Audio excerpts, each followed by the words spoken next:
Fairy tales have a funny way of getting into your head.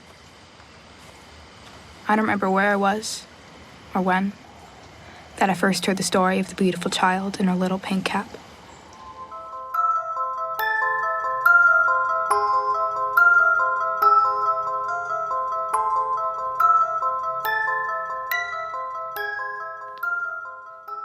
You're listening to the Fun with Horror podcast with your hosts, Scotty and Andrew.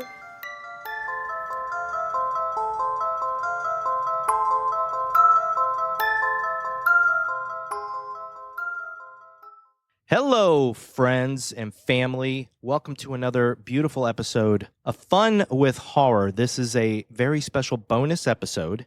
Andrew is not with me tonight. Instead, I have a very special guest. This has been a very long time coming. Actually, I think over a year we've talked about this. But my guest tonight is a writer and a producer. He's written for such magazines as Famous Monsters, Rue Morgue, Fangoria, of course. And he runs Reverend Entertainment, which I've talked about many times on this podcast. They create bonus features for lots of boutique Blu-rays.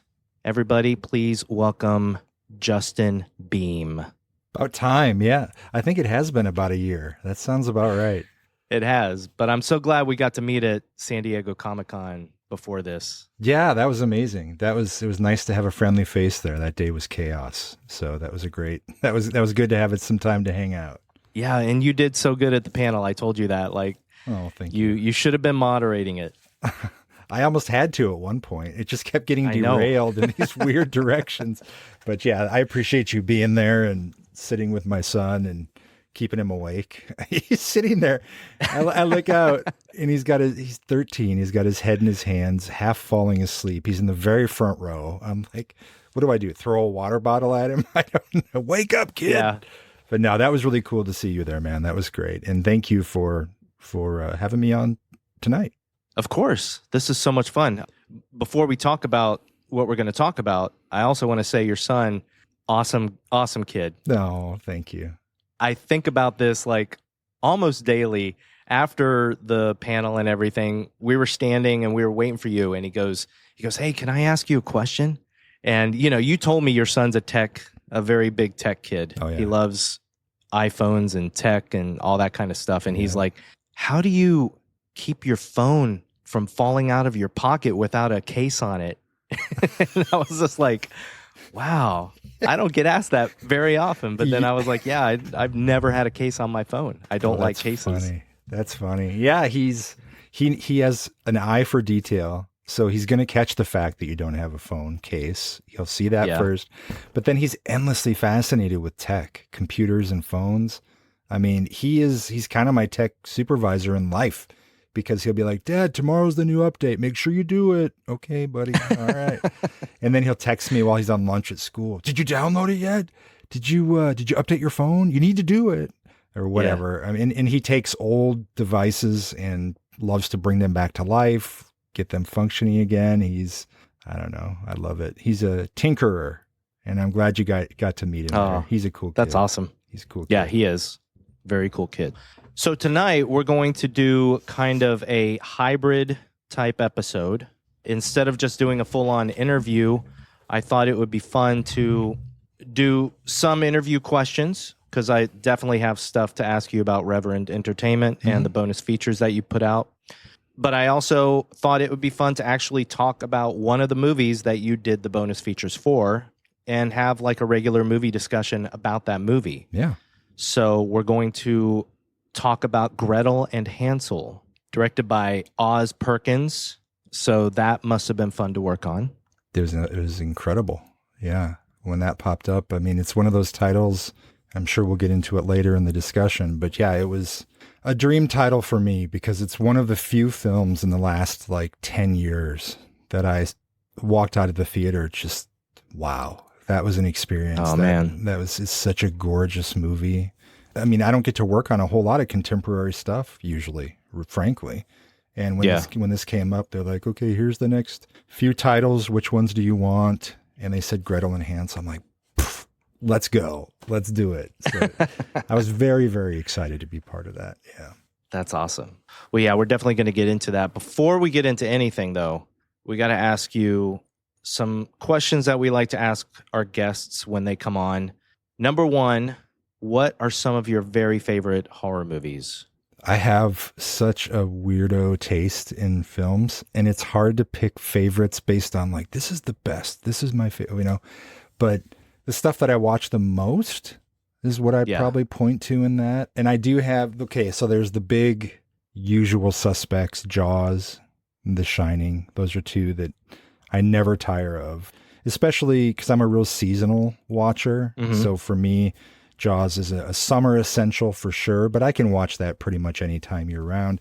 Same with The Shining in winter. It's very much one of my winter staples. And I actually do like both versions of The Shining. I like the TV series as well, which was actually shot at the Stanley Hotel. And anyway, those are two of my absolute favorites, but there's a lot of stuff that I just end up putting in over and over again that are real comfort food for me. Like the film, have you seen Bloodhook? No, I've never even heard of Bloodhook. Oh my God. Jim Mallon, who's behind Mystery Science Theater, when he was cutting his teeth in his early days in the Midwest in college, trying to figure out what he wanted to do, he and his buddies made this movie in Minnesota called Bloodhook. And it's about people being killed at a muskie festival, a fishing tournament.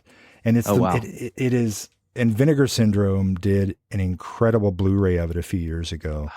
And it is so fun because it's funny, it's bizarre, I love the score, I love the Midwestern setting. I mean, it's all local, and I've even gone back because I subscribe to lots of newspaper services and magazine archive sites for my research for the various things, and I've gone back and looked at all of the regional newspapers in like the Madison, Wisconsin area, and track down interviews and articles from when Jim and his team were making Bloodhook. So I could like read these early interviews with these guys before they were anything, just excited to be making a movie in Wisconsin and Minnesota. And anyway, I'm a real nerd for Bloodhook.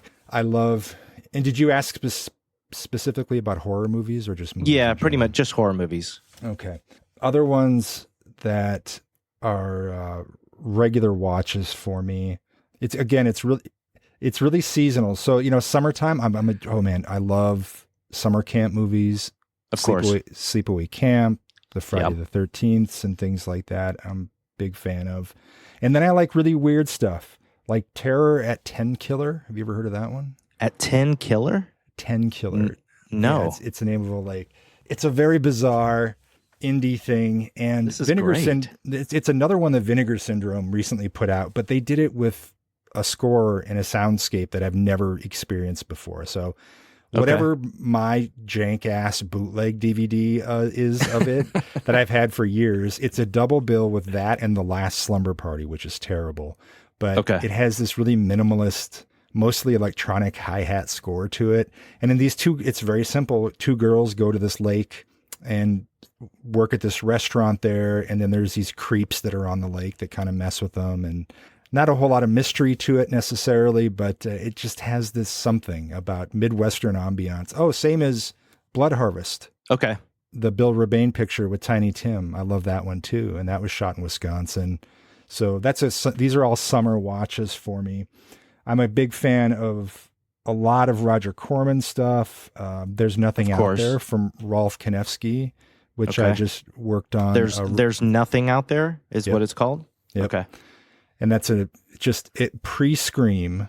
It's a self-aware, very funny, very smart, gory, sexy horror movie. And it's this guy, Rolf Konevsky, who I love. He's done a lot of great stuff over time. And he and I just did a new Blu-ray release of that earlier this year through Ronin Flix. Okay. And we got to go kind of crazy with it. So we got a lot of Rolf's early films on there. We got a bunch of new commentaries, interviews, and things. But anyway, There's Nothing Out There is a total gem, and one that I'm frequently recommending to people just because it's not all that well known, but it's a blast. That movie is so much fun. I am writing all of these down. Yeah. I mean, I could just go on and on like this, but I mean, that's good. That's a good start. Yeah. Yeah. Next question would be, what movie or movies made you fall in love with horror?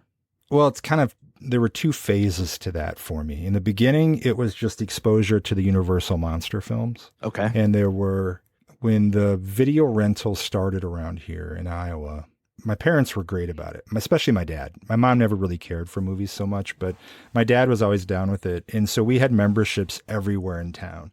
And I'm talking, the very first place was a U-Haul rental facility across from the town park. And they had a spindle in their lobby just full of a bunch of clamshell Warner stuff and a few Paramount titles. Yeah.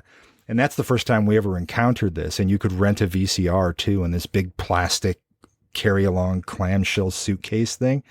And my dad was blown away by this. He's like, I never thought I'd see movies again outside of maybe on TV. And so he got the bug. And he was never really a big movie guy necessarily, but he was very open about us renting everywhere. And eventually it got to the point where the library started getting tapes in town. And I lived at the library when I was a kid. Is this pre-Blockbuster? I don't know when Blockbuster came around, but we never had chains around here like that. Okay. We had one called Mr. Movies that I think was a Midwestern chain. And then my favorite place was called Phar-Mor, Phar-MOR.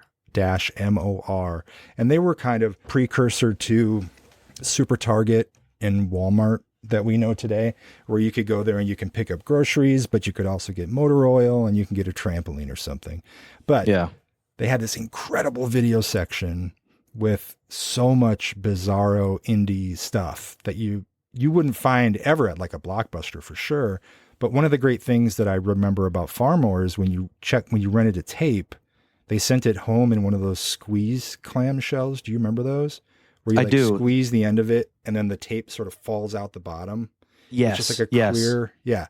I remember those. You're taking the box home with you in that situation. So you kind of have the artwork with you. It's like listening to an album. And so to me, that always made sense to have the movie there. You got the tape box sitting up. On the way home, you're looking at the artwork and whatever. But to the point of your question of the library, and I'm pretty sure it was functioning on donated tapes and things from wherever, but they had a bunch of the original run of the Universal monster films. So Frankenstein, Dracula, Wolfman, and all of that. And that was the first time that I started really getting into it. And then I was reading books about them then, the Crestwood House monster books. And then I went to the adult section upstairs and was looking at the making of kind of books, like behind the scenes in cinema and whatever. And that all led to Famous Monsters magazine and then Fangoria. And that completely opened all the doors for me. And the second, I mentioned earlier, this is kind of a two-part answer because the real moment this was solidified for me was on Halloween night in 5th grade. I was trick-or-treating with my buddy Matt in his neighborhood, kind of across town from me. And he wanted to get back. He was like, man, we got to be back by 8. We got to be back by 8 or 7 or whatever it was, because you need to see Halloween 2. It's going to be on TV. Halloween 2. Part 2? Part 2. And I was like, all right. So we hustled to get back and we're sitting there. He fires it up and it was on USA or something on Halloween night, Halloween 2, which he said was his favorite. And I sat there frozen in absolute terror, fear. My dad came to pick me up and it's almost like I didn't want anybody to walk in the room. I was so scared. But obsessed, kind of like I was fascinated by this thing that scared me. And I had really bad night terrors through a lot of my youth. I mean, really, really bad, where they were taking me to doctors and stuff and trying all this crap where they would play classical music at night to try to soothe me and keep me asleep. But it was, I had a lot of problems with that. And this thing really rocked me. And it was the first time that a movie had done that to me. But I was fascinated enough that when I was at another buddy's house a few weeks later, my friend Al, he and I, we kind of explored the world together as kids with music and TV and movies and whatever. But he had has a brother who's an avid collector of soundtracks, novelizations, comic books and whatever. And his brother was gone at work one day and Al and I were going through his closet of stuff. And I found the novelization for Halloween. The first one. Oh, nice. And I was like, oh, I just saw the second one of these. And I was like, well, you can take it and read it. He'll never know. And he said, I think he has the soundtrack here too. So flip through. Oh yeah. And his tapes, he had the score for it. So my second Halloween experience after this night of terror at my buddy's house watching part 2 was slowly, bravely reading through chapter at a time the novelization of Halloween 1 while listening to the soundtrack cassette. Oh my God. Not knowing what would have paired with what necessarily, it's just play on the tape, on the thing, read as much as I could, my nerves could handle, then shut it, turn off the tape, go about my business, watch Pee-wee's Playhouse or whatever I needed to cleanse my brain. And then a few days later, dive back in, just hit play on the tape again and read another chapter. And so that's where the Halloween hook was planted too. And that's what led to my lifelong love for Halloween and the extreme honor of being a little tiny part of that franchise at one point, working with Trancas and all the insanity that's followed. But that's a very long answer to a very simple question, but that's where it began. No, I love it. That's amazing. And I can't say Halloween was what made me fall in love with horror. It was more Poltergeist. But the funny thing is that Halloween was maybe the first movie that really scared the hell out of me because my parents were watching it in their bedroom while I was in my bed. All I could hear was that music. Yeah. And I was terrified. I was so terrified of that movie that at my grandma's house on Halloween, and now that you tell this story, it may have been Halloween too. I don't know. Yeah. But Halloween was coming onto the TV after another movie ended. And as soon as I knew what movie was coming on, I was screaming for them to turn the channel. I was terrified of that movie. So that's crazy. That's awesome. The power of score and then imagination, and that's the amazing thing about Halloween, I think, is that part of what makes it function as well as it does is the fact that it does leave so much in the audience mind, from populating the white face with whatever your fears are to him being poured into the recesses of the darkness and the frames and the closets and things. I mean, it makes you hyper aware with your senses in a way, but all you have to hear is some of that music. Right. And it's like with Jaws, the two most famous, probably simplest scores in the world. So when did you first see Poltergeist and how did that resonate with you? I'm curious about that one. That was around, I was probably 10 or so. Mm-hmm. I can't remember. It was the year it came out, but it was when it got released on home video. And my parents rented it. And I knew it had something to do with Spielberg. And as a kid, I loved Spielberg. So I wanted to see it. But my parents were like, well, we need to watch it first and see if it's appropriate. And then I remember it was a Saturday. We woke up. My dad was like, if you want to watch this movie, you can watch it, but it's pretty rough. And you have to promise that you're not going to sleep in our bedroom tonight if you watch this movie. And of course, I'm like, yeah, of course, Dad. Yeah. And so we watched it Saturday afternoon. Halfway through the movie, I ended up in his chair with him, but I freaking loved the movie. And I slept in my bed by myself that night. And I was so proud of myself. And something about that experience, just like you were talking with Halloween 2, our fascination with something that scares us. Yeah. And that is what spurred on my love of horror. And I just wanted to see everything after that. So, yeah. I was the same way. My dad was very similar because like I mentioned, my night terrors and stuff. And we would go to rent something and he'd be open to it if I pointed to like Friday the 13th or whatever at a certain point. Okay. He'd say, but you know what's going to happen? Like, do you think are you okay with this? And it's kind of like he wanted me to learn through experience with this stuff, right? Like these are lessons best learned by feeling them or something. And so, Dad, just like you, real brave. Oh, sure. And then inevitably I'd be freaked out and have more nightmares or whatever it was.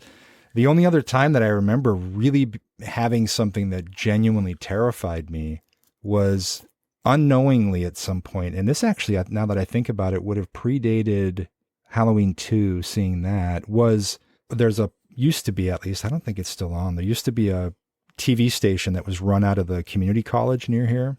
Mm-hmm. And they would just run public domain stuff all the time. So it's a lot of Westerns and serials and stuff like that.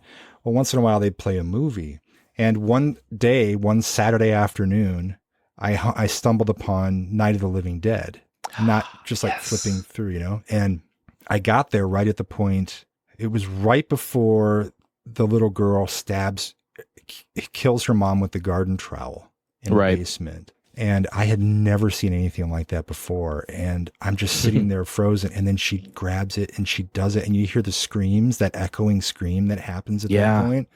And I remember distinctly, like it was yesterday, running downstairs into my dad's workshop in the basement and just standing there and staring at him. And he's like, what? And I'm like, this little girl she's put the knife in her mom.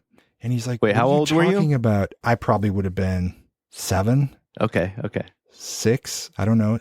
Young, right? Yeah. And I was absolutely mortified by this. And he's like, what are you talking about? I'm like, it's on TV. It's on TV. And he came up and looked, and I don't think he knew Night of the Living Dead from Matlock, but he's like, oh, it's just a movie. Don't worry about it. No, it's just a movie. It's all fake. It's all fake. And that was pretty much the extent of his comforting words with that. But that really stuck with me. And there are little moments like that I'll never forget. Like the first time I saw Texas Chainsaw Massacre, that was the first time I had seen real, like, raw violence on screen. And I remember everything about the room I was in, who I was watching it with, everything about that day, because I just wore it like a wet sweater after I was done seeing that movie. So. No, that's the beautiful thing about movies like that, is just like you. I remember where I was when I saw Night of the Living Dead for the first time. I remember the moment I watched Texas Chainsaw for the first time, Friday the 13th, the Halloween movies. It's just something you don't forget, you know, when it's movies like that. I love that we have that with horror movies as well as all the other movies that we watch, you know. Oh yeah. But that does lead me to the third question and the final question in these introductory questions. Half the podcast. Is there anything now that scares you in movies? When I first when Julian was first born, my son, kid stuff really bothered me. I remember going to see the Lars von Trier film Antichrist at a university cinema screening. And Julian had just been born. I mean, he was just a baby. And I'm sitting there, and at the beginning of that film, when the little guy dies, falls out the window. Oh, I was crushed. And then I just felt so seen and exposed the rest of watching that movie, because these people just disintegrate after the loss of their child. And I couldn't imagine a worse thing in the world. I still can't, obviously, but that's not quite so raw now, 13 years later. Yeah. I mean, there's movies that Andrew just had a kid 2 years ago. He just turned 2 years old. There's a specific movie that by the time people are hearing this episode, we've already aired it on our public podcast, and it's on our Patreon as well. The Coffee Table. And it was one movie that Andrew read the synopsis of it, and he texted me out of nowhere. I had never said anything about this movie. He's like, I just want to let you know, I just read a synopsis of The Coffee Table, and I can't do that movie, buddy. Yeah. And I'm like, okay. I was like, I wasn't planning on picking it, but now I'm intrigued. Yeah. So, of course, I had to go watch it. But yeah. I haven't seen it yet, but I've heard comparisons to movies that I know are very hard to watch. And so I haven't seen that one yet. It's an anxiety attack in the form of an hour-and-a-half movie.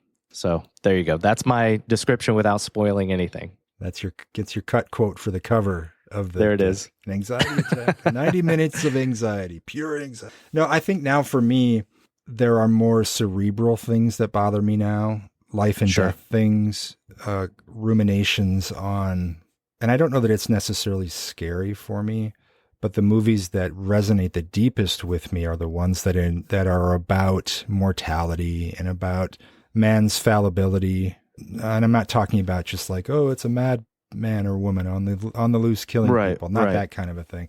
But one of my favorite all-time movies is A Ghost Story. The Ghost Story that came out a few years ago, where it's essentially a silent film. The recent one. Yeah. Okay. Essentially a silent film where this guy dies in a car accident, and then you spend the rest of the running time with his kind of spirit as he's seeing the world move on without him. And it's the most poignant movie I've ever seen. It's one that I buy copies of when Amazon, I follow it on Amazon to see when it goes on sale, because sometimes it'll drop down to like $5 a Blu-ray. And then I'll buy 2 or 3 of them, because I'm inevitably going to end up in a conversation with someone and end up sending it to them to say, just like, watch this. And I don't know how many times I've done that. Seriously, over the years, I've done it so much. And Even things like Gretel and Hansel. I mean, it's these movies that take you somewhere outside of just an obvious cliche setup, and that encourage you to consider your place in life and your impact on your world and the people around you. And it's true crime stuff bothers me now more than ever. Oh yeah. That kind of stuff. And I can't watch too much of it because I can't watch any of it, man. Really? Like it bothers me. It's just like I watch horror movies, even the ones that are based on real stuff, they're still an escape. But true crime is not an escape for me. It's just a reminder of how evil humanity can be. It is, yeah. And that's the way that I mean, I look at it a little bit different now than I used to, because what I enjoy now in it, I guess it probably has always been what I enjoy, is I love the people putting the pieces together to solve something. I don't like unsolved things as much as I like cases that I know we're going to get resolution on. I don't want to know that the killer's still out there. The only one of those that I think is kind of fascinating is Zodiac, because that was so I was just going to mention that. Yeah. Yeah.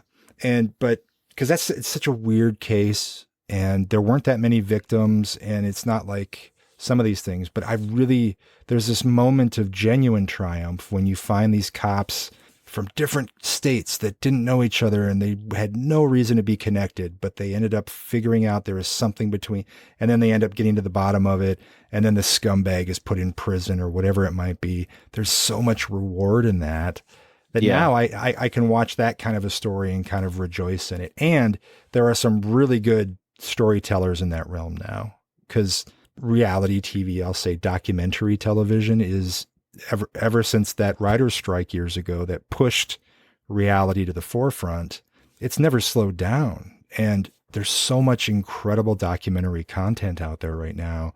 And there are some really talented people in that space doing cool stuff with not just true crime, but documentary stuff as a whole, telling challenging stories, informative stories. And so anyway, that kind of stuff is probably that's the stuff that affects me the most, or the like true crime stuff that's darker. There isn't a lot of fiction that really scares me too much anymore. Is there anything that scares you these days? The dark. Yeah? I've been scared of the dark since I was a kid, and it's actually something I've realized over the course of this podcast.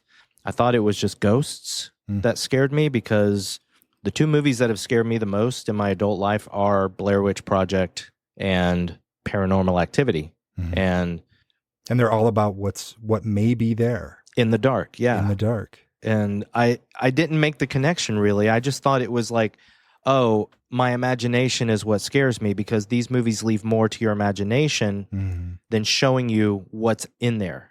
But then I realized, like, some movies like Insidious, the first half of Insidious, that scared the hell out of me. Yeah. You know, when it got past what's the unknown in the dark, then I wasn't so scared. Same thing with The Exorcist. The second half of The Exorcist doesn't really scare me. I think it's an amazing movie, but the first half scares me, and that's because it's about things that are going bump in the night, in the dark. Then I just kind of had a realization that, oh, I sleep with a nightlight, and why does that make me comfortable? Because I'm still pretty scared of the dark, you know? It makes sense. It's a weird thing. I have the same kind of fear, but it's of the ocean. But it's the same fear. So we're going to watch Open Water together sometime?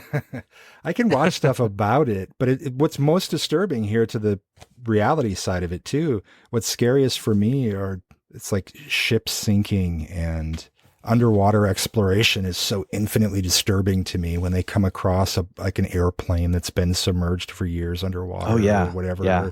And my buddy who owns one of the Christine cars that I talked to you about earlier, he used to be a rescue diver for the Navy.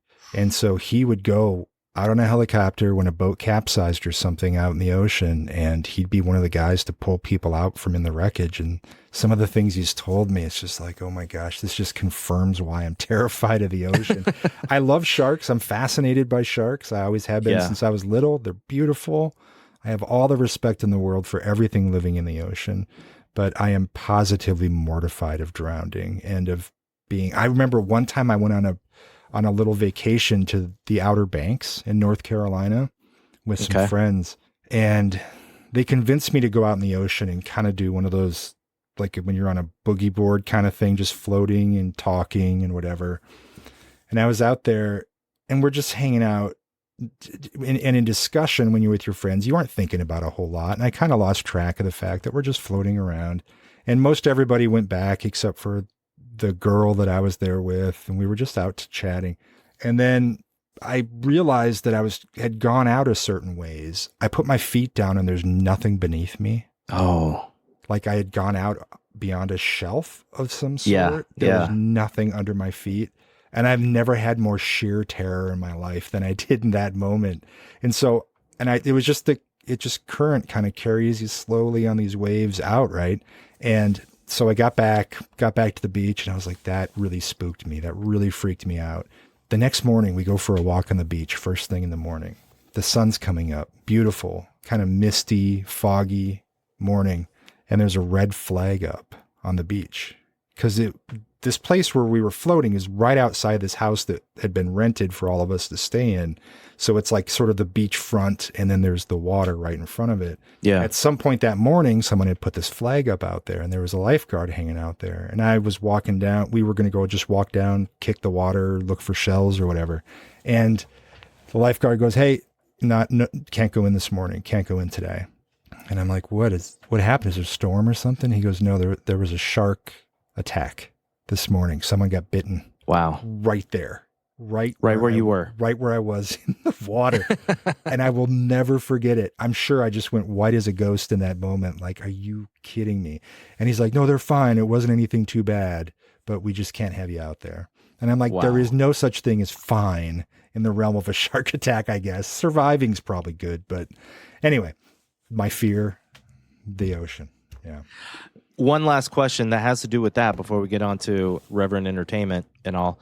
Have you ever been to the Queen Mary in Long Beach? I have not. It goes with what you were just saying. I went to the Queen Mary one year for their haunted Queen Mary thing. Oh, and you get to walk through and they have like haunted houses and whatnot because it's supposedly haunted, you know? Mm-hmm, mm-hmm. None of it scared me. But the thing that scared me the most is they have built this outer, I don't know what you'd call it, but it's just like this outer shell onto part of the hull. And you can walk on this little walkway into that outer shell, and suddenly you're on the outside of the hull looking at the chain of the anchor where it goes into the ship. No. And then the anchor's just going down into the ocean. And it was at night. Nope. And that was more terrifying to me than any of the fake ghosts or whatnot in the Queen Mary. Dude, so that is the worst. Giant ships scare me. Being in the ocean and being like at the mercy of that whole thing, and then when you see these massive ships from down below, the propellers and everything, and I don't know if it was exposure to the story of the Titanic as a kid or what, but that I would not go out there. I would not be going anywhere near that anchor chain or the bottom of that boat. Absolutely not. Oh man, yeah, I'm with you. So let's move on to Reverend Entertainment, and we'll start with the obvious question. How did this get started for you? How did you become Reverend Entertainment? It was back when I was working with Trancas, and my partner there and I, Malik, and I had been discussing, I was doing new media stuff there. So video releases, some international licensing stuff, theatrical runs, whatever. And Halloween 4 and 5 had not yet made their way onto Blu-ray. They were on some great Anchor Bay DVDs, but everybody at this point was like Blu-ray. And so we decided to do 4 and 5 on Blu-ray, and I produced those 2 discs. Those are the first 2 that I ever did. And I did commentary with Dwight Little on 4, and then commentary with Don Shanks, who played Michael, on 5. And it was an amazing experience to have a tiny, tiny little footprint anywhere in the Halloween sphere, right? Yeah, yeah. And then that led to these 2 guys from Shout Factory approaching me at a convention that I was part of maybe a year later or something, or a few months later. And they said, hey, we love the Halloween 4 and 5 work that you did. Is this something you want to continue doing? And would you like to do it on a bigger scale? Because we're about to launch this thing called Scream Factory, and we'd love to do something with you. And they had this list of movies with them that they were already licensing. And I was like, yeah, let's do it. Heck yeah. And while that was in queue, Michael Felsher from Red Shirt Pictures had reached out to me to to help him out on a couple titles, because I had access to like John Carpenter and stuff at this point. And so I interviewed Carpenter for Prince of Darkness and Alice Cooper for Prince of Darkness for Felsher. Nice. And then I also did audio commentary that I put together on The Town That Dreaded Sundown for Felsher. Mm-hmm. And then my first release that I did solo was Sleepaway Camp. Sleepaway Camp and Tank Girl were kind of happening at the same time, but Sleepaway Camp landed first.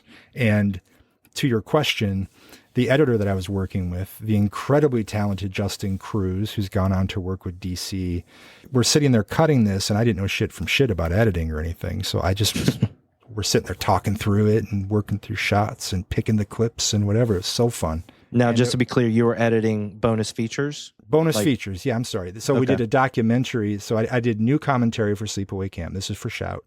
And then also a documentary where I teamed up with Jeff Hayes out east, who has really been the caretaker of the legacy of Sleepaway Camp over the years with the Sleepaway Camp website, reunions. He's tracked down all the cast members. And so he did the bulk of the shooting of most of the interviews out east. I shot Jonathan Tierston and Felissa Rose out here and a couple others. But anyway, this was for a documentary for Sleepaway Camp. Right. And my editor at that time, this is before I was editing stuff, I was working with Justin Cruz. And when we were wrapping it up and we were doing the opening credits, he's like, so what do I put for the company name? I'm like, it's just me. He goes, Justin, you need a company name. I'm like, why don't I have I don't even have a company. He's like, well, you're going to need one. So think about it. And we went to lunch and came back. And there's this long kind of bizarro story about Reverend. And the short version of it is that many years ago, when I was working for some weekly newspapers in central Illinois, my office was in Farmer City, Illinois.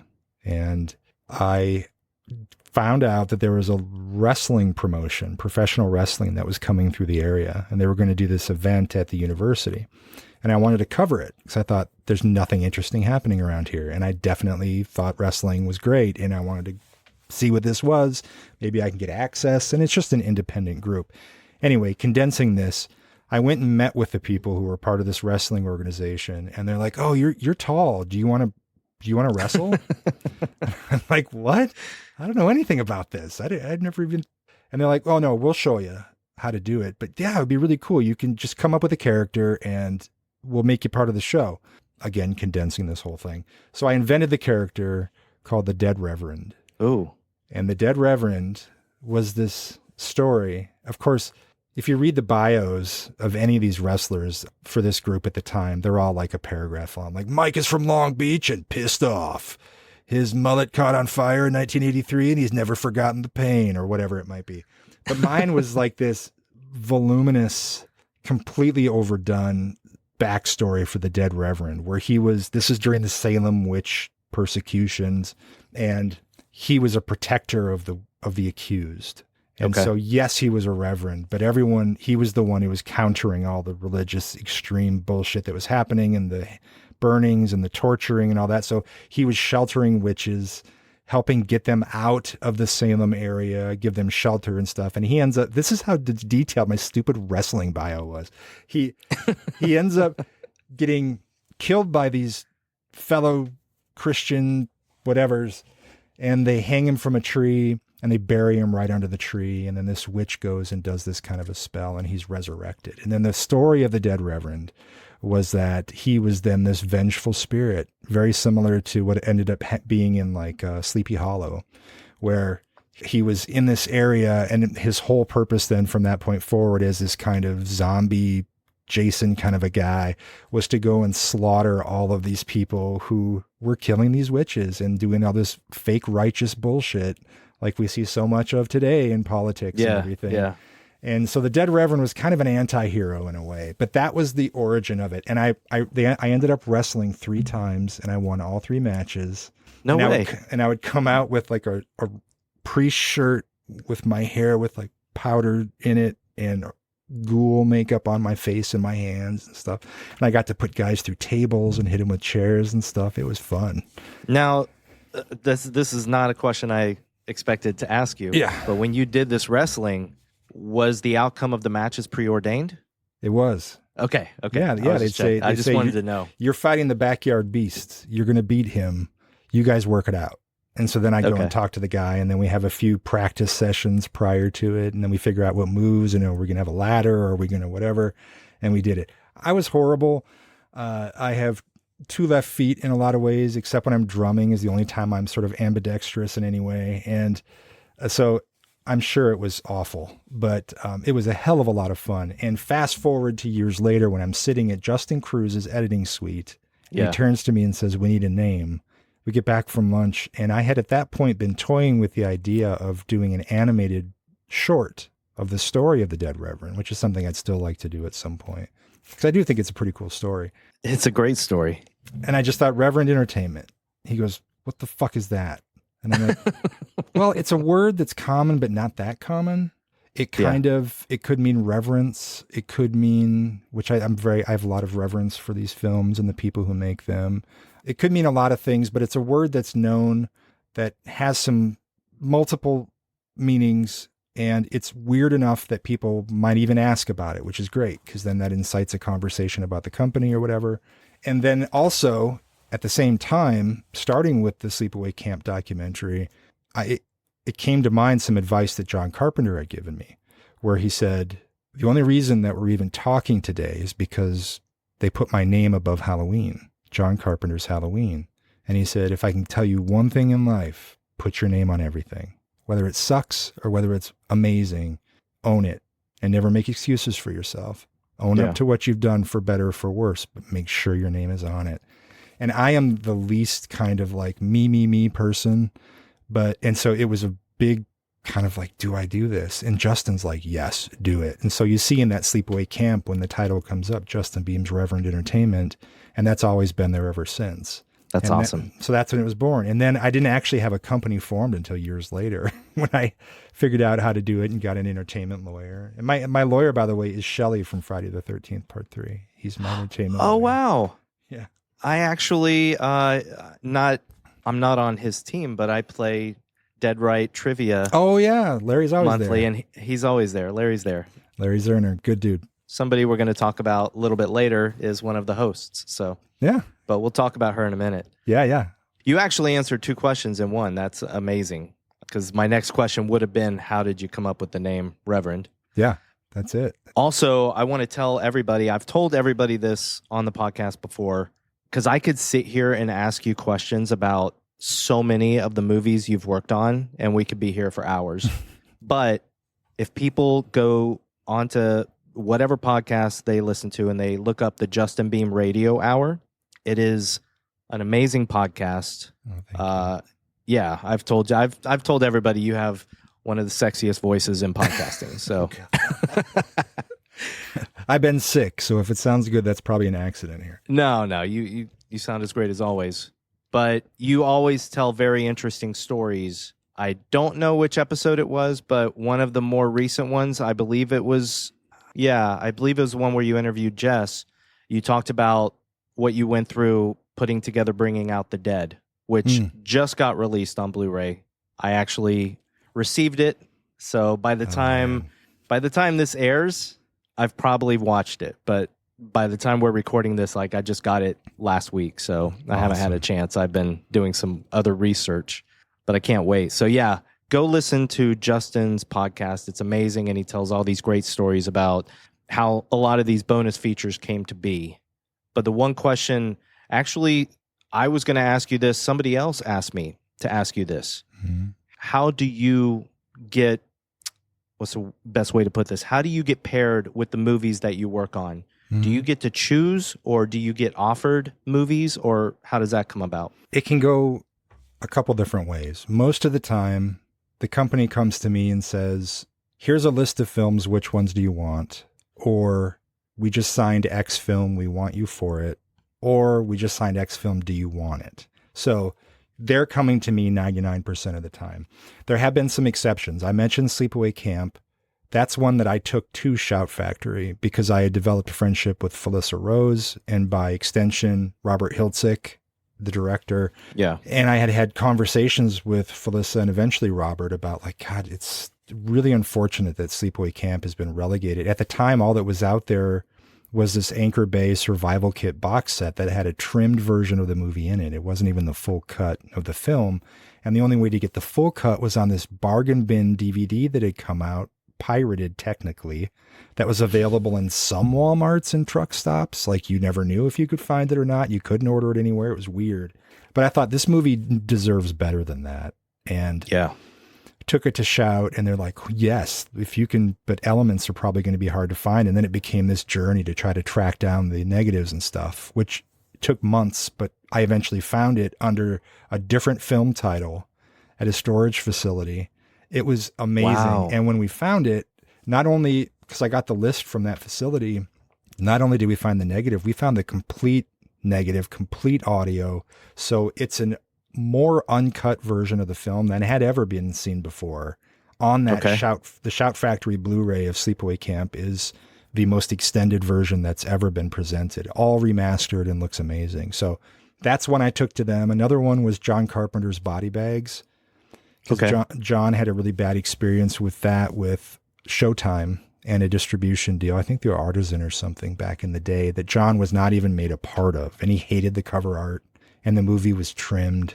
And he was always very frustrated with it. But when the rights reverted back to him, he just sat on it.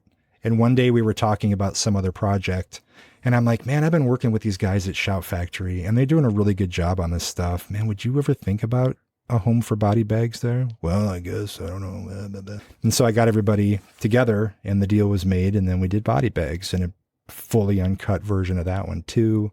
And then I mentioned There's Nothing Out There earlier. Rolf Konevsky has done a number of really great movies over time. His stuff all went out of print from Vinegar Syndrome. I think they only had one or two of his films. But one day I hit up Rolf and I'm like, where is your stuff? What is going on with it? Why is nothing in print?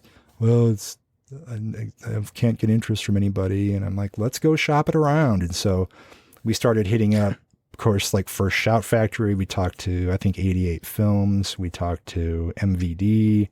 And we ended up with Ronin Flix, who were very enthusiastic about it. And so then they released, I think now 3 different of Rolf's films that we did a bunch of bonus features on. And then the final success story about me taking something somewhere also to Ronin Flix is the film Haunt from my buddies Scott Beck and Brian Woods, Iowa guys. And that was, the studio handled that with, I think, absolute disrespect when it first came out. They put it only on DVD and only in Walmart. And it was like, what is happening? This movie is so much better than that. It is. It barely got any advertising for theaters. If it was even in theaters. Yeah, it was remarkable. And at the same time, A Quiet Place was coming out. And so who knew that was going to blow up and they were going to be nominated for an Academy Award and stuff, right? And so I took that to Ronin and they're like, holy shit, yes, we're all huge fans of the film. Literally whatever you, Scott, and Brian want to do, we'll do it. And so we did this expansive box set that tons of special features, early films from Scott and Brian, brand new commentaries. This was at the height of COVID, and it was an incredibly challenging shoot. But I did shoot those guys in person, Justin Markson, who played the clown, in person. But the rest of it all had to be remote because of COVID. We also got an exclusive soundtrack by Tom and Andy as a second disc in there. So that was a really proud moment to help these guys bring this film across the finish line and get the kind of proper treatment that it deserved. And Ronin Flix was the company that was willing to invest in that, which was really cool. But most of the time, it's the companies approaching me and saying, here's what we've got. Oh, and the other one was Bringing Out the Dead, where I just hounded Paramount until they probably thought, get this guy off my back. I'd end calls about it, just about every project with, oh, that was great. Yep. Crossed the finish line. Can't wait for Bringing Out the Dead. And they'd be like, okay, Justin, like, it took a couple years, but eventually we got it to happen. So, yeah, you totally did. And your stories about how serendipitous it was getting to interview Martin Scorsese and also Nicolas Cage, but like you almost lost the chance to interview Scorsese. Yeah. But things just lined up perfectly, right? Yeah, I did lose the chance once. We had it booked, and then he backed out because he was doing Flower Moon stuff that just kept doing additional shoots. I mean, it took over a year from the time both Nick and Scorsese agreed to be a part of it to get them in the chair. And then Nick was making movies like every 2 weeks. He kept going, like I'd write and say, so how's Nick doing? Because I didn't care who I got first or when. I just wanted to make sure to get them. And well, he's actually off in Spain now. Oh, he's shooting this thing Longlegs now. Oh, he's whatever. It's like he kept doing movie after movie. And in the end, it came down to getting a call from Paramount, my main executive in there. And she's like, hey, I just got a call from Scorsese's people and they say he's available this Friday. And this is on like a Tuesday. And he has like a 2-hour window or something. And then he's going to be on this world tour with Flower Moon. This is Tuesday. And I had to be in New York City. And then, okay, let's do it. Of course, let's do it. And then, okay, well, here's what he needs. Came the note from Marty's people. And then it's all this levels of grandiose that I'm not familiar with in life, like very nice hotel, et cetera, that we had to put all these pieces together. And to Paramount's credit, that team moved so fast with such agility. They're the reason why it was able to happen, because if they wouldn't have been so fleet of foot to do this, we would have totally missed that window. But then, so a couple of days prior to going there, on Wednesday, a day later on Wednesday, I contacted Paul Schrader, who wrote the picture. And I asked Paul, would you be down for doing an interview? And he's like, oh yeah, definitely. I would love to talk about that movie. And he was free. And so it was going to be a day of shooting Scorsese first. And then Schrader was going to come in the same room. We just reset to a different angle and then shoot him. And then so I used that and I wrote to Nick's guy, Cage's guy then. And I'm like, hey, we got Marty, we got Paul. We're doing it literally this Friday. When can we get Nick in? And they're like, well, he has a window of like 3 days next week or something like that. I'm like, okay. So then to Vegas I go. And then I'm staying at Circus in the cheapest room I could find in town. And I'm so sorry. I know. And then waking up and driving to Nicolas Cage's house, which was a wild adventure. An incredible, like it exceeded all expectations. He's one of my favorites and it was at the absolute top of the list for me. And, hanging out with him and having that conversation and meeting his wife and getting the tour of his house and his bird aviary and his blacklight room and everything. It was everything that I could have dreamed and more. It was awesome. That's amazing. Now, was it just an interview or did they do a commentary or what? Just interviews. They didn't have, neither had time really for commentary, but both were very accommodating for the interviews. I mean, Scorsese, literally the next day, for the next few months, he was doing international film festival after film festival with Flower Moon. So we were the final thing that he did before just bolting for months. And with Cage, I could have shot him anywhere and I offered to get a location and stuff. They're like, oh no, he's fine. Just come to his house. So, I mean, they were both very, very accommodating with it. And it was a tremendous honor to have been a part of that. And then when those comp copies showed up the other day, I've been mailing them out the last couple of days to people because I always, whenever I do a title for anybody, I ask for comps for everybody who was involved. And then I personally mail them to them with a thank you note and, hey, that was a great day. And I appreciate you sharing this and this. And I hope we get to work together again, et cetera, et cetera. Oh, that's nice. And then I send it directly to whoever it was, whether it was on either side of the camera. I send one out to everybody. So it just, when those showed up, that was a very exciting day because it's one that I wasn't sure was ever actually going to happen, even just a few years ago. But here we are. Awesome. One thing I just recently learned, and kind of from you, is that I just had it in my head that if Reverend Entertainment did the bonus features for a movie, everything that's on that disc was you. But then I think I asked you about Gretel and Hansel, and you said, oh, we did the new stuff. And so then I looked at the back of the thing. I'm like, oh, okay, Justin did this and this and this. Even though you didn't produce the other bonus features, are you still kind of in charge of gathering those archival features to put on the disc? Sometimes, usually not, because most of the time when a film like Gretel and Hansel is licensed from the studio, from Orion or whoever it might be, the label, in this case Shout Factory, along with the film will come the existing features. So whatever featurettes, and usually especially on a studio film, the studio makes little things that they put on a DVD and they just sort of carry through the different incarnations of it Yeah. So most of the time that stuff is just ported forward from previous releases, and then I'm just in charge of whatever we can come up with for new stuff. There have been some where quite accidentally, usually, I end up cultivating some things, like when I did Bad News Bears for Paramount and I interviewed Jackie Earle Haley. He mentioned during the interview that there was a day where his dad was on set with an 8mm camera, just screwing around, shooting stuff, and they made him shut it off. Like the production, his dad got in trouble for having this camera rolling during the film. Interesting story. Then after we were done talking, whenever I hear something like that, I always want to follow up on it. And I'm like, yeah, what happened to that footage? And he goes, I've never seen it. I have no idea. I don't know. Even if there is any of it that exists.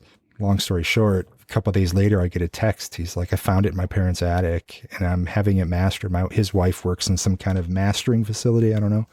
And so then next thing I know, there's email showing up with this footage from behind the scenes of Bad News Bears that no one's ever seen, that no one knew existed, because there is no behind the scenes footage from Bad News Bears. Wow. And so I instantly write to my executive, assuming there's nothing they're going to be able to clear on this. I mean, just imagine the legalities involved with having to clear this footage of all these celebrities and stuff that wouldn't have signed off because there was no BAT. Anyway, to my surprise, they're like, we love it. Marketing loves it. We're going to send it to legal. And then legal reviewed the contracts and whatever. And they said, yeah, we're clear. So I built it into a special feature, Jackie Earle Haley's 8mm home movie. And it's this footage of, you see Jackie riding his motorcycle around, silent footage. So I just put some score from the film under it, and Jackie practicing on the motorcycle. You pan over and you're seeing Walter Matthau sitting in the car with crew all around him and stuff. It's kids playing baseball. It's so neat. It's only a couple minutes long. That is so cool.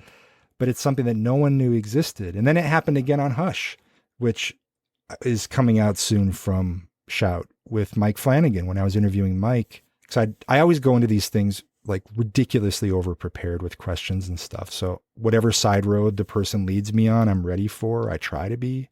Yeah. So I knew that he had been making movies, like backyard movies, since he was little, way before he was ever in the industry or anything, of course.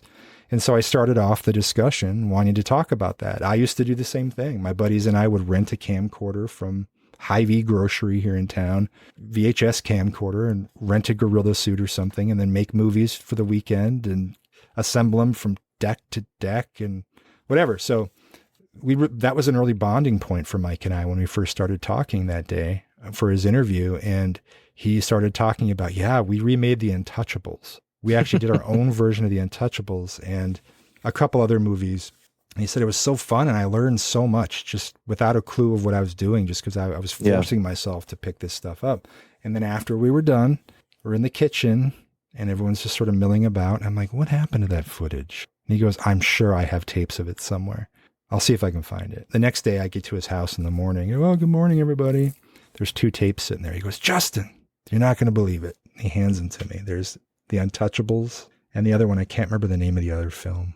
But so give it to the Shout people. I'm like, can we have this? Let's get this transferred. Yep, we get it transferred. And so now when you watch the Mike Flanagan piece on the Hush 4K, he's talking about making these early movies and The Untouchables and all this. And it cuts to footage of Mike as like a 10-year-old in an adult wide brim hat, like a trench coat, being one of these cops in The Untouchables or whatever.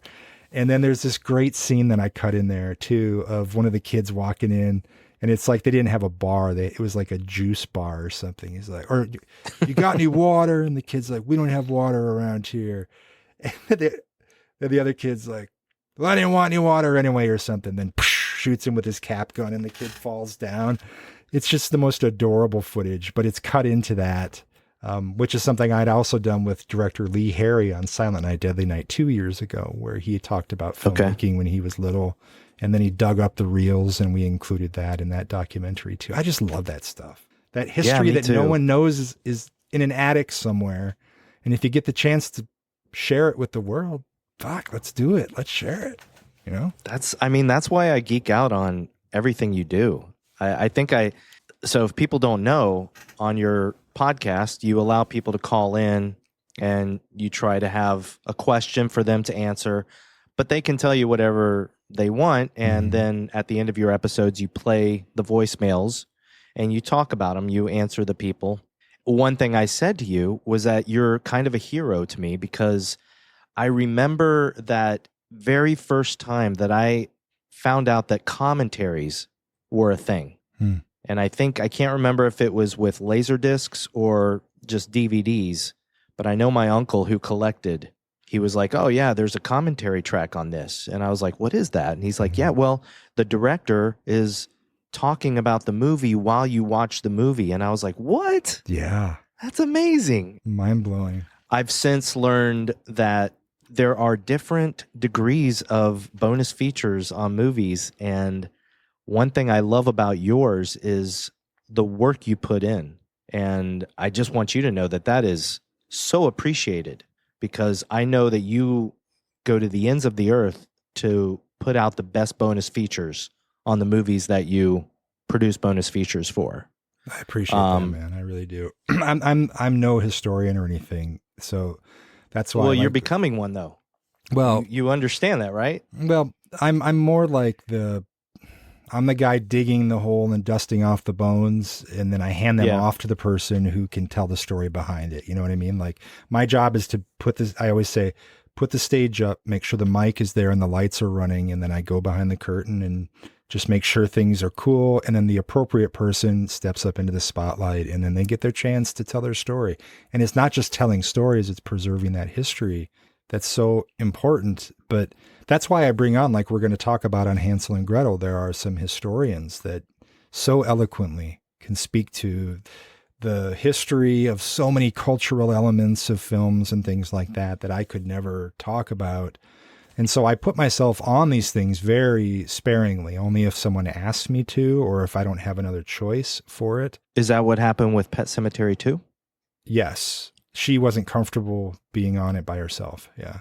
Yeah, that was a big surprise for me, because when we were preparing to do the Pet Sematary 2 episode, I got a hold of the Scream Factory Blu-ray, and I started to listen to the commentary with Mary Lambert, and all of a sudden I hear, "Hi, this is Justin Beahm," and I was like, "What?" Yeah, I was so excited. I was like, "Oh my God, this is awesome!" Oh, well, yeah. I mean, like on Sleepaway Camp, it was the same thing where Felicia's like, "I really would like you to be on it." On Tank Girl, I was in the room with Rachel, and with Rachel and Lori. I was in the room with Lori. Rachel was up in Canada, and we were connected remotely. But it's just a comfort thing most of the time. And then anytime you're hearing my voice on there, it's because it's almost always because that person doesn't want to be alone. Okay. So I prefer not to be on any of that stuff. There are much wiser, better voices to, brains to do that stuff. And But, well, forgive me for being too complimentary. No, I appreciate it. You're a very good interviewer, and I'm sure a director can sit and they can talk during a movie, but when you have somebody there to facilitate the conversation, it's really nice. You keep the conversation going. Right. There's many commentaries where the director, you can tell, they just kind of get caught up watching their movie. Yeah, right. There are pitfalls like that for sure. Yeah. Or oftentimes people, and it's not, anybody can just get lost watching a movie, especially if they haven't seen it in a while. That is exactly what you said is what I feel my role is, or any moderator's role is just to keep things rolling when things naturally die down. Don't try to shoehorn stuff in. Follow the flow. Always let that other person have time. Give them beats. Give them breath. It doesn't need to be wall-to-wall discussion, especially if they're on some kind of a personal journey. You can tell with what they're talking about. But be ready for when that story wraps up, then you dive into something relevant or whatever. That's what I see is the role of a moderator being on a commentary. Because I don't like them when it's just someone talking about, and now she's talking to the guy on the beach. And, oh yeah, I remember this. She had that spider or whatever. We're watching the movie already. We don't need to hear you talk about, telling us what's happening on screen. So trying to keep things interesting is the main point there. But for the interview portions, I definitely, I'm never on them, of course, because I'm just the invisible person on the other side of the camera. But I just love those conversations. And you can tell when you're talking to someone, when you've shown up having done the homework, they can tell. And their engagement is very different than if it's just a bunch of rote questions at a quick press queue or something. You can't have that kind of connection there. Then when you're in a room and they've traveled in and you say, so good to see you, you're shaking hands, you're sharing a coffee as they're setting up the lights. And then you sit down together and you've already broken the ice, and they're probably nervous because a lot of times on these things, they haven't had much going on in the Hollywood world for a long time. And so they're kind of putting their toe back in the water or whatever. And it's just all about connection and comfort and something that feels natural when you're having the conversation, instead of like the person tells this deep story about losing their brother. And then you go, so the weather was really bad on set, right?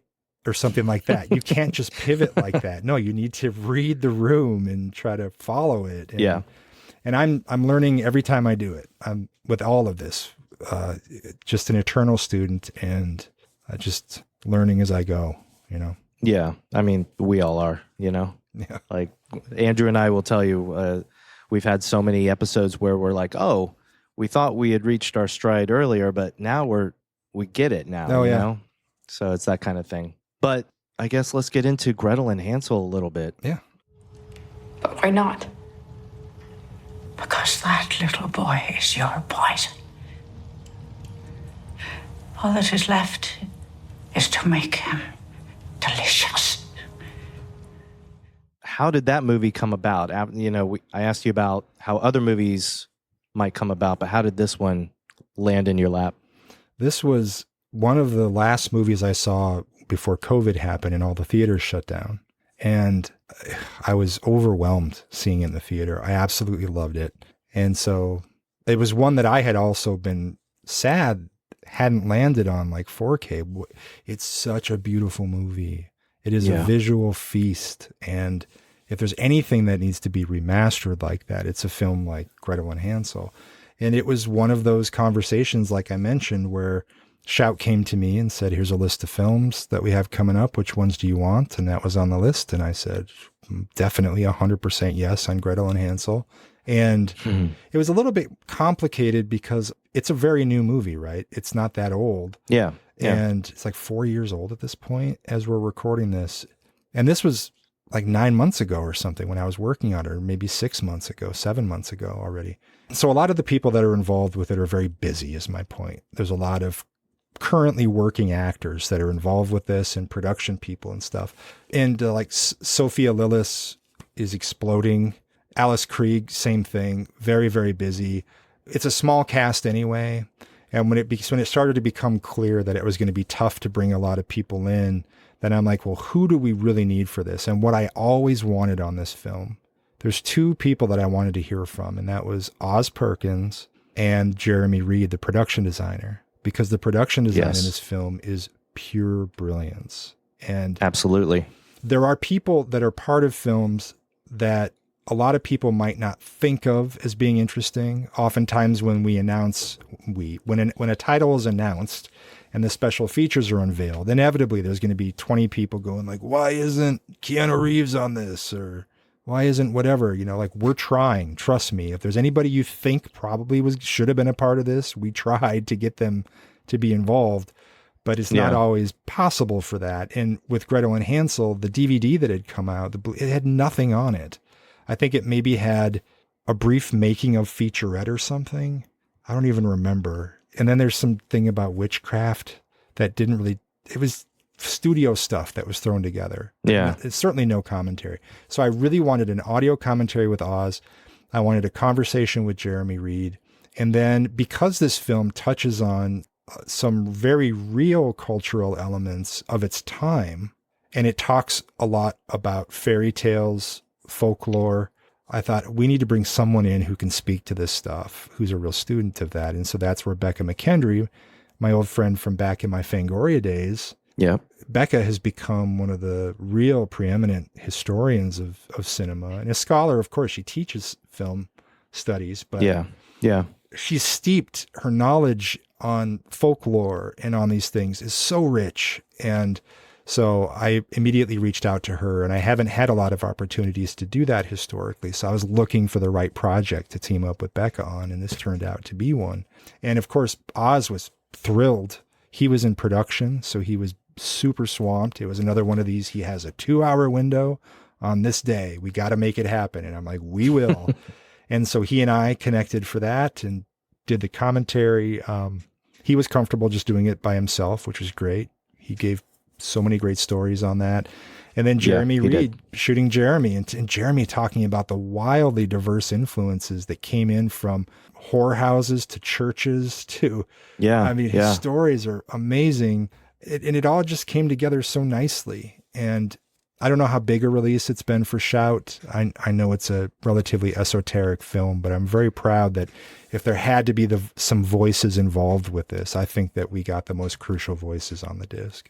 I got to say, Jeremy, I was so shocked at his interview. He is such a fun person. Yeah. No matter what he's saying, he was just such a fun interview. He's an interesting guy. He was smiling the whole time, and he was just a joy to listen to. Because he loves it. Yeah. Right? Yeah. You understand the bond that he has with Oz. When the way that they have this sort of unspoken trust in each other, and their aesthetic sensibilities are so similar. And then Oz says the same thing on the commentary about Jeremy, where they just get together and they just feed off each other very organically, and no idea is too wild, no idea is too outside, and they'll go the extra mile, like Jeremy was doing things without even, not even asking for extra budget for them, just because he knew that it needed to be in the background of this shot.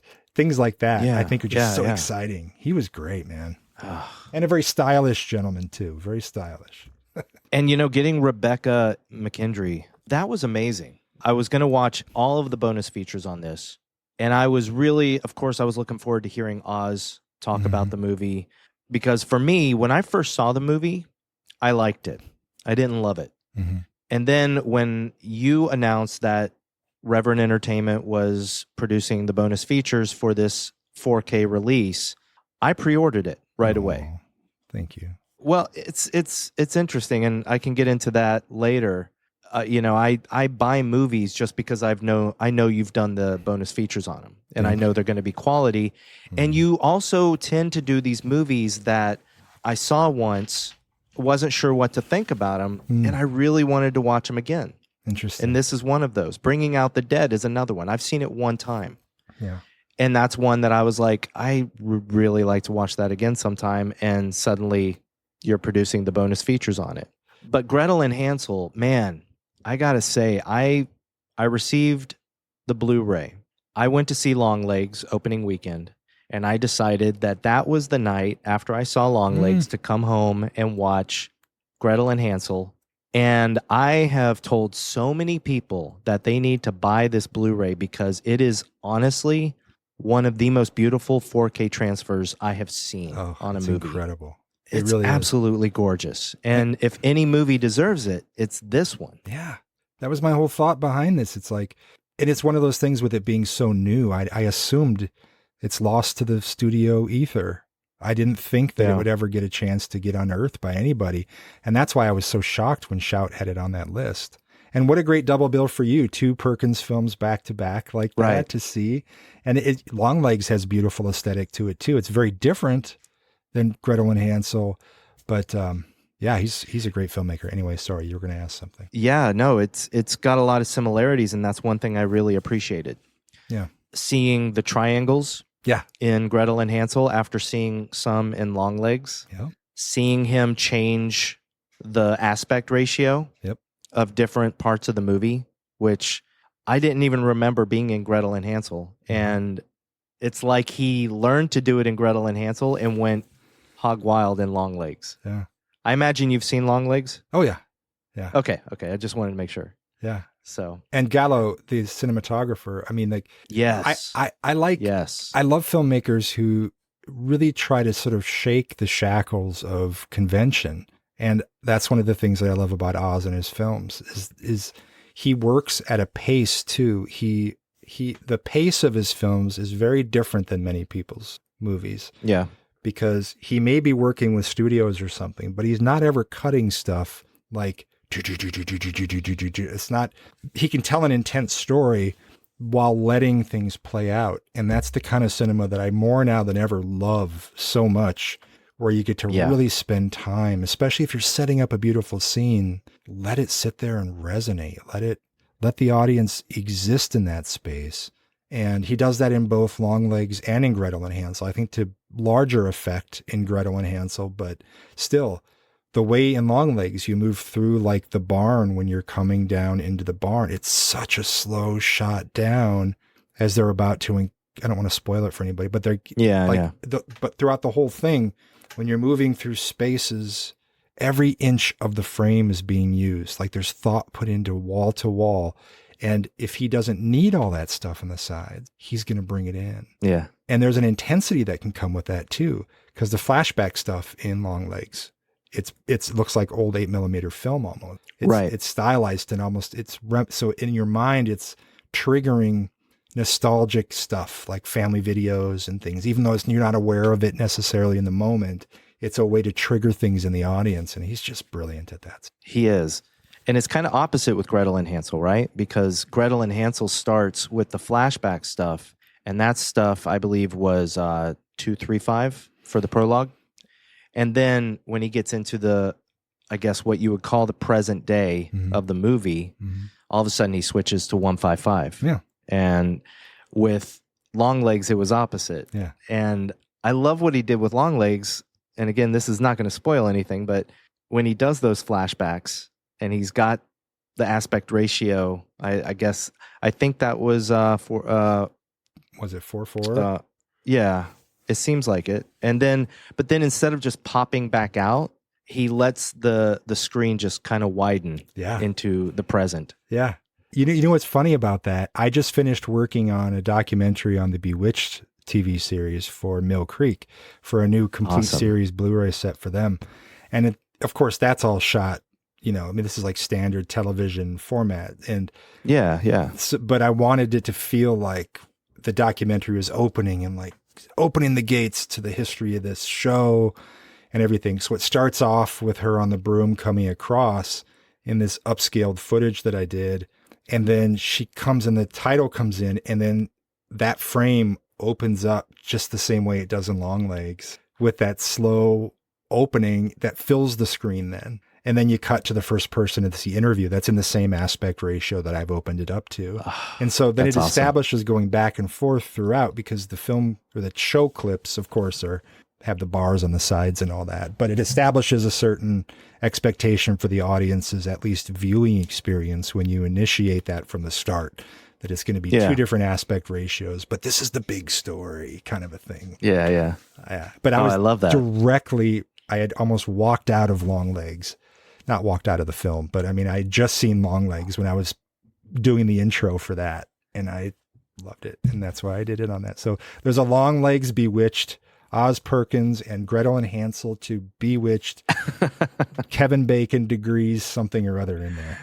Yeah, there you go. But yeah, one of the things I wanted to talk about was Rebecca's commentary, because one of the coolest things is I've heard commentaries from people that weren't involved in the making of the movie, and they're good, they're fun, but it's like, okay, but I really want to hear from the people that made this movie and find out more about it.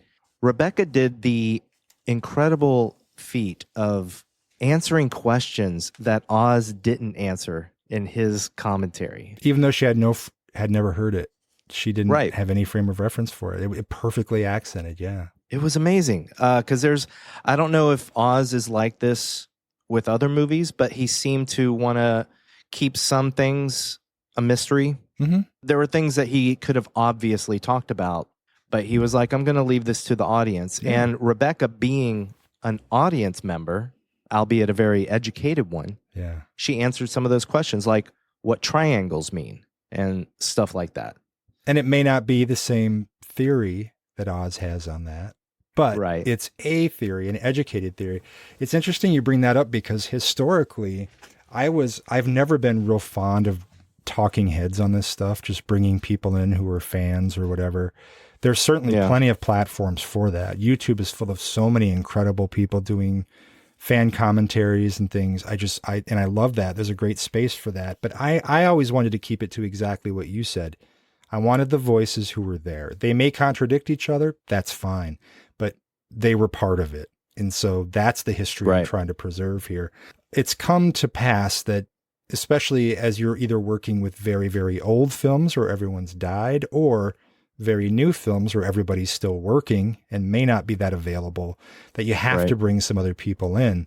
And so it's like historians. I know so many people who are journalists who are amazing, but so then it becomes something very specific, like on The Wolfman, which is also for Shout, the Benicio del Toro Wolfman. Jeff Rowland, who was the executive producer on that one, inside Shout, he came across this folklorist, this gal who he met and was blown away by her.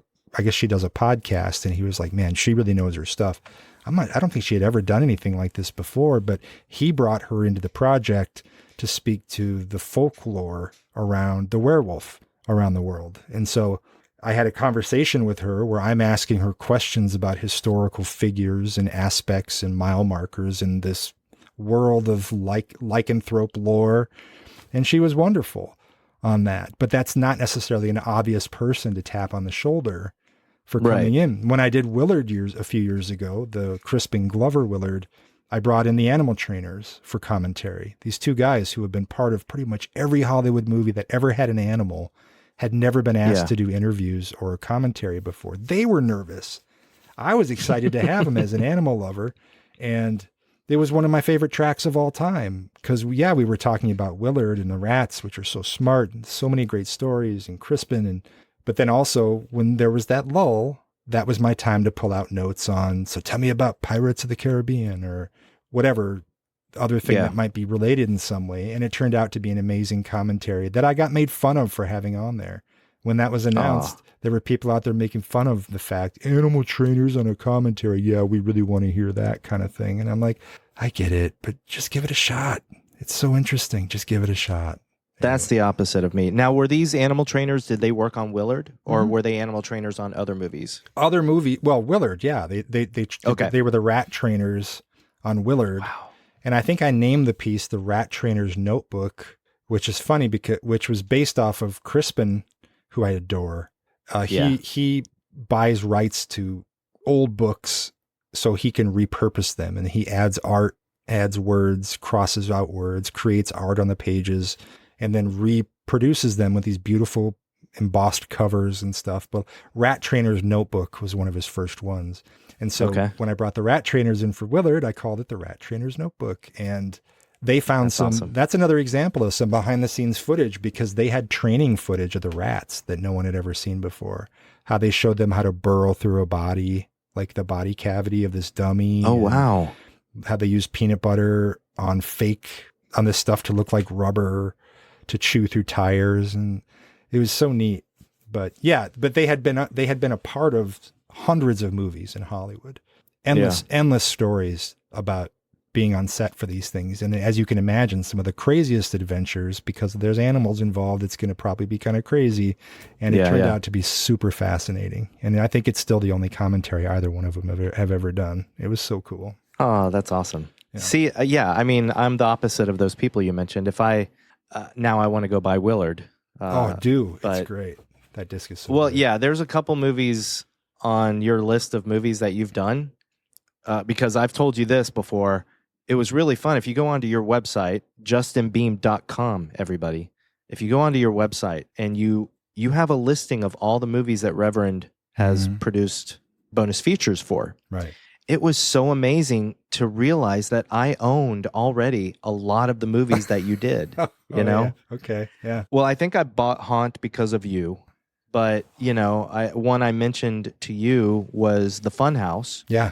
I bought that, and I watched the bonus features to prepare for an old episode we did. Yeah. Had no idea. Like, I didn't know you back then, you know?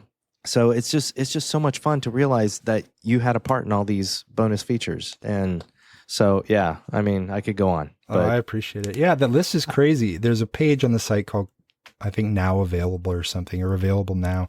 And I update it whenever something comes out. I move it from the Coming Soon page to the Now Available. It's crazy. It's like, I feel so content with what I've had the good fortune to be able to be a part of. Like if a meteor hit me tomorrow, like I've done what I need to do. I feel so complete in my experience with this realm of special features and stuff. And I just feel so lucky to be a part of some of those discs sitting on your shelf, man. It's crazy. Yeah, man.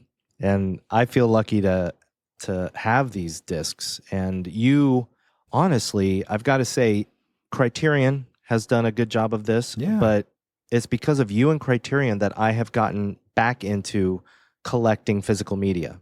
Because I stopped a long time ago. I sold a lot of my DVDs and Blu-rays. I went digital because I have a 1-bedroom apartment. I didn't have room for everything. I get it. Yeah. You know, but then I started realizing that there were a lot of these movies that had bonus features that I just couldn't get on the digital versions of. Yeah, and a lot of movies that'll never end up on there. A lot of the stuff just gets ignored. I mean, Tubi has been something of a godsend for independent filmmakers and for a lot of cult films and things, because at least they're somewhere. Right. And yeah, there's commercials and whatever. And I've heard that some versions aren't the full versions or like TV versions or whatever, but at least it's out there in some form. But yeah, now more than ever. And it's kind of a golden age in this moment because there's so many boutique labels out there that are putting stuff out that no one ever thought would see the light of day. Fuck, I mentioned Bloodhook earlier. Yeah. That's something my best buddy Jake and I have been, when we first met, I don't know how many years and years ago, Bloodhook was something we bonded over in the beginning. On the early movie night, we watched Bloodhook. And ever since then, we quote it all the time. We send pictures from it just throughout the day, whatever. It's just part of our vocabulary. And I swore, I'm like, that movie's never going to come out. No one's ever going to love this thing. Troma put out this shit DVD of it years ago on like a triple bill. So it was like 3 movies crammed onto one disc, one of which was Blades, which I love and ended up working on for Vinegar Syndrome. One of the most loving Jaws tributes ever. And it's set on a golf course of all places. But anyway, the day that Vinegar Syndrome announced Bloodhook, Jake and I blew each other's phones up immediately. This is real? Wait, this is real? We could not believe it. And that convinced me back, like, opened the door, my perspective into a lot of the labels that I wasn't real familiar with. I'm like, man, I've been missing out. I think I haven't been paying close enough attention. And once, like you did, like you're saying, you started exploring these waters, and then you see things that you never thought you'd get a chance to see again. Yeah. Like for Terrorvision, I worked on Hollowgate, which is this City Lights movie that was a video store staple back in the day. Not a great movie, but one that's very nostalgic for me. Set on Halloween night, where this guy, kind of 10 Little Indians style, the Most Dangerous Game, has these kids on his land and he's kind of hunting them down on Halloween night. Wow. I still have the original videotape that I bought used at Farmore years and years ago when I was a kid. And it's just something that's always had a soft spot. And then one day, Brad at Terrorvision goes, "Hey, man, we got Hollowgate. You want to do it?" I'm like, fuck yes, I want to do it. Wow. And next thing, I'm cutting the interviews and the last interview with the director before he passed. And such an honor to be part of this little movie that no one knows about. But if nothing else, to me, it was this moment of like, there are people out there who really do care about preserving this stuff. And to the point of physical media now in 2024, you can't count on streaming to even pay attention to this stuff or to hold on to it beyond one licensing term or something. There's no guarantees. Even if you've bought it, it can disappear. And these special features, the new transfers from all these great boutique companies and sub-labels under the Vinegar banner and everything else, man, there's never been, in my opinion, a better time to be out buying this stuff and populating your shelves, because you really are preserving history by buying this stuff and holding on to stuff that matters to you. Well, let's remind everybody where they can find you, because I want people to go out. I want them to buy the Blu-rays that you've produced features on. So you are Reverend Entertainment. Mm-hmm. They can find you at justinbeahm.com. Yep. And then on social media at Facebook and Instagram, same thing. Just look my name up. I think I have a Reverend page on Facebook, but it just says go to Justin's page because I can't keep up with posting all this stuff. But on my website, when you first hit it, it'll have this little thing that pops up that says, "Do you want to sign up for the mailing list?" And if you put your email in there, then anytime I post, it'll shoot you an email.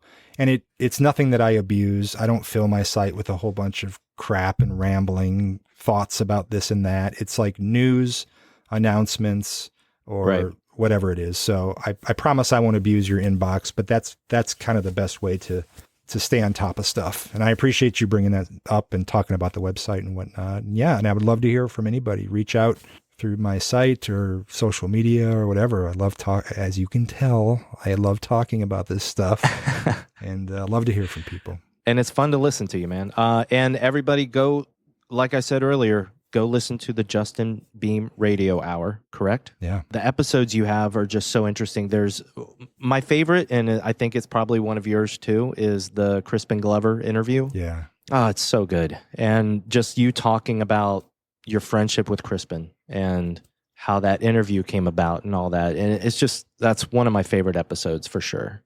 It was wild. Yeah. Yeah. And there's a lot of archival stuff like that I'm digging out now, going through old interviews, because I've recorded everything that I've done over the years for all the magazines and everything. And it's just sitting doing nothing at this point. So I'm unearthing those in addition to the new interviews, and I'll be sprinkling in the historical stuff here and then. And I'm finding some stuff I even forgot about that oh man, this was such a cool chat. So yeah, thank you for plugging the show and listening. Appreciate it. One more thing I think you have to plug right now.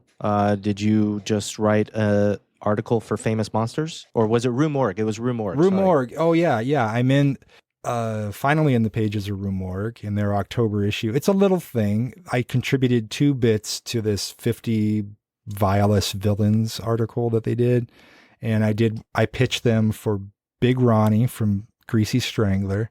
Yes. I love that movie so much. And then Jack from The House That Jack Built. And those are the 2 that I wrote. But in the next issue, which I think, what is that? Their November issue or November, December. I think they do 2 months in one. It hasn't been announced yet or anything, but I have a larger form piece in that.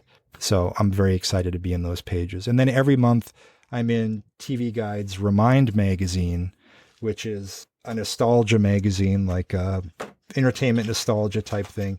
And I have a column. I was going to reach for an issue and show it to you, but I don't have one here.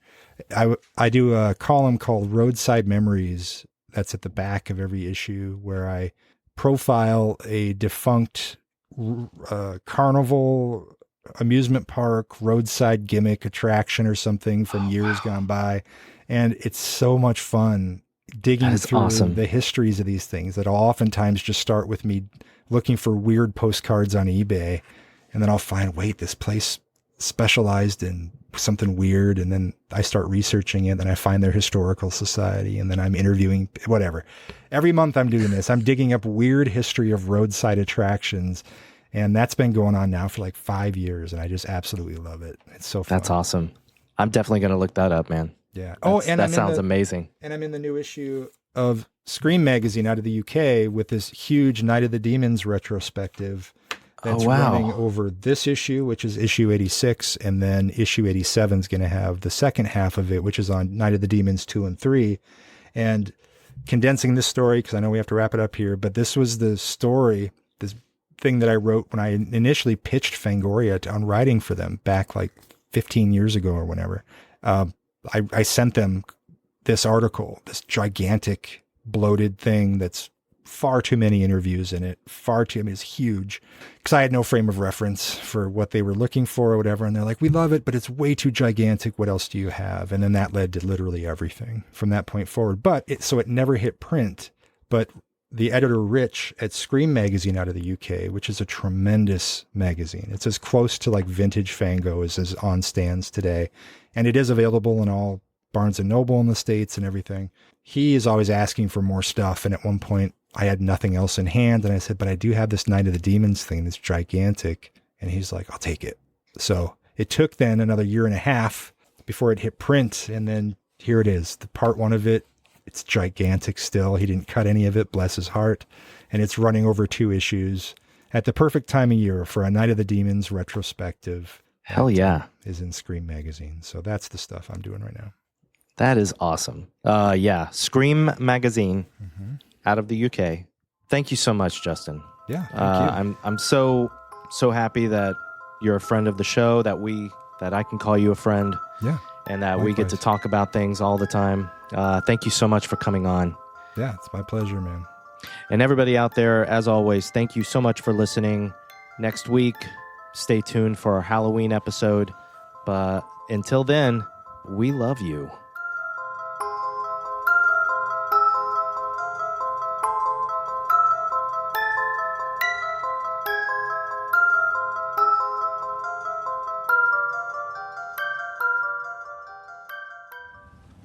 For kindness is its own reward, but cruelty is a self-inflicted wound. The wicked earn a living by deception, but the one who plants righteousness gathers a true harvest. Indeed, those who do what is right will live a good life. Those who pursue evil will die.